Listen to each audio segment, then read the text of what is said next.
대부분의 아이들이 유독 수학을 어려워하는 시기가 있습니다. 당연히 미리 알아두고 대비한다면 남들보다 한 걸음 앞설 수 있겠죠. 엄마표 수학까지는 아니더라도 초중고 12년 수학을 장기적인 관점에서 바라보고 계셔야 학원을 보내도 아이가 자기주도를 해도 잘하고 있는지 부족한 것은 없는지 정확하게 파악하실 수 있습니다. 그게 바로 엄마의 역할입니다.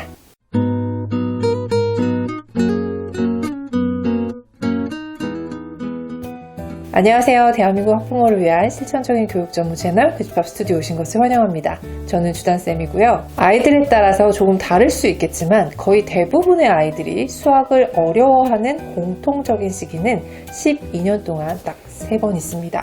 바로 초5, 중2, 고1인데요. 아이들의 반응으로 얘기하면 이렇습니다. 초5, 수학이 갑자기 어려워. 나 수학 잘 못하나 봐. 중2, 시험 어떻게 공부해야 돼요? 수학 진짜 싫다. 고1, 나 그동안 공부했는데 왜 이러지? 수학은 포기하고 대학 간다. 초5는 우리 원소님들이 잘 아시는 것처럼 초등수학에서 가장 어려운 시기입니다. 물론 초6도 어렵죠. 하지만 초4에서 초5로 넘어갈 때 아이들에게 난이도 장벽이 너무 컸어서 초5를 보낸 아이에게 초6쯤이야 큰 충격이 아닙니다. 5학년 1학기 첫 단원은 자연수의 혼합계산입니다. 그동안 배운 자연수의 모든 연산을 빠르고 정확하게 계산할 줄 알아야만 하죠. 충분한 훈련이 되어 있지 않은 아이들은 더딘 속도 때문에 상대적으로 어려움을 겪습니다.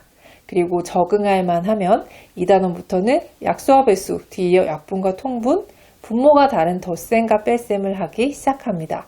모두 분수단원이에요. 초3 때 분수 때문에 수학을 포기한다고 하죠. 네, 그런 경우도 있습니다만 요령만 알면 초3, 초4의 분수는 그런대로 어려움 없이 이겨낼 수 있습니다. 그런데 5학년 분수부터는 그게 안 돼요. 어디가 문제인지 몰라 초3까지 거슬러 올라가야 하는 상황까지 옵니다. 가장 많은 초등아이들이 수학을 포기하는 것이 바로 이 5학년 분수 때문입니다. 두 번째 중2는요. 처음으로 학교 내신 시험을 보는 때입니다. 초등 때 단원평가, 물론 보죠. 하지만 단원평가는 그렇게 어렵지 않은 평가를 위함이 아닌 취약점을 파악하려는 목적이 더 강한 시험들이고요. 성적표의 점수나 등급으로 표현되지 않다 보니까 시험이라는 긴박감이 별로 없습니다. 하지만 중2부터는 기록에 남아요. 또 이 시기가 한참 친구들과 비교하는 예민한 시기입니다. 수학을 잘하고 못한다는 것은요, 이 시기에 공부를 잘한다, 못한다와 거의 같은 의미로 취급됩니다. 그런 중2 수학은 초등 때의 분수, 유리수로 시작해서 방정식, 부등식, 함수를 순차적으로 배우게 되는데요. 이때 각 단원의 끝에 활용 문제들이 아이들의 발목을 잡습니다. 계산까지는 충분한 훈련을 통해서 어느 정도는 할 수 있어요. 제가 가르쳤던 아이들도 평소 수준이 교과서 겨우 푸는 아이들인데도 반복해서 연산 연습을 하면 방정식, 부등식, 함수식은 풀어내요. 하지만 그 이상으로 성적을 받기 어려운 이유가 활용, 즉 문장제의 서술형 문제들 때문입니다. 기말고사 범위는 특히 이 활용이 몰려 있어서 중간고사는 B 이상 맞은 아이들도 문장제 못하는 아이들은 기말고사에 답이 없는 경우도 많이 봤습니다. 2학기는 또 어떤가요? 중등 기하, 도형의 핵심을 모두 배우는 시기이기 때문에 중요하기도 하고 또 어렵기도 합니다. 중2는 시험을 처음 본다는 의미와 동시에 내용적으로도 아이들에게 중요하고 또 어려운 시기입니다. 세 번째는 고1입니다. 보통의 선행을 좀 한다는 아이들은 중2 겨울방학 정도에는 고등수학을 아주 쉬운 개념부터라도 시작합니다. 그때부터 1년 동안 미리 고등과정을 준비해서 고1 첫 시험을 보게 되는 거죠. 이건 늦어도이고 이른 아이들은 초등 고학년 때부터 고등수학을 시작하기도 해요. 저는 저 만나기 전에 고1 수학을 5번 공부하고 온 아이도 만나봤습니다. 워낙에들 어렵고 중요하다고 하니까 일찍 시작하고 또 여러 번 반복하면 되겠지라는 마음으로 그렇게 가르치시는 거죠. 이해합니다. 하지만 반은 맞는 말이고 반은 틀린 말이기도 합니다. 틀린 이유는 일찍 시작할수록 고1 때까지의 시간이 길기 때문에 아이들은 100% 잊어버립니다. 그리고 그 단계에서 이해하지 못하는 부분도 많아질 수밖에 없습니다. 그런데 이렇게 공부를 하고 고1을 잘 겪어내면 정말 다행인데요. 아까 아이들 반응에서 보셨죠? 나 공부했는데 성적이 왜 안 나오지?가 일반적인 반응입니다. 쉽게 이해하실 수 있게 말씀드려보자면 중등 때 항상 A등급을 맞던 아이들이 1에서 3등급으로 퍼져버립니다. 그 이유는요. 중등 수학과 고등 수학을 똑같이 공부했기 때문입니다. 중등 수학은 3주 전부터 기출 예상 문제집을 반복해서 풀면 적어도 안정적인 B등급, 시험이 쉽게 나오는 학교는 A도 충분히 받을 수 있습니다. 단순 개념을 묻는 문제들이 많고 또 많이 풀어봤던 문제들이 출제되니까요. 하지만 고등 수학은 달라요.